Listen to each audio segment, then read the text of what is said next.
Mana yana bitta yangi eksperiment qilib o'tkazganimizda mana podushkalarni ham mana shu yog'ochlarimizni 10 kun, 15 kun taxlab quritdik. Mana shu o'zimizni havoda, boshqada polni mashinani shunday o'zimiz quritdik.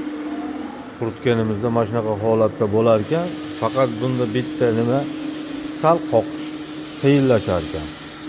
Lekin ishlar juda ham chiroyli holatda bo'lar ekan mana.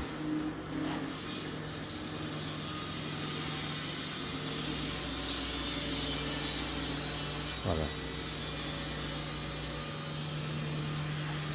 Yog'ochlar ham bo'shlaydi. 2 hozir 2-3 ga yurayapmiz. Shu nima bilan 2-1, 2-2 holatda chiqyapti yog'i taxtalarimiz.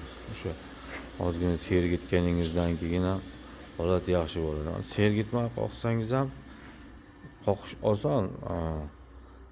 Taklashga e'tibor berish kerak ekan. Buni endi baribir taxlaganingizda chiroyli taxlasangiz mana bunaqa qoralar, defektlar bo'lmas ekan. Mana ozgina ko'rdingizmi? Qilingan holatda mana shunaqa defektlar bo'lib qoldi mana. Shu narsaga e'tibor berish kerak.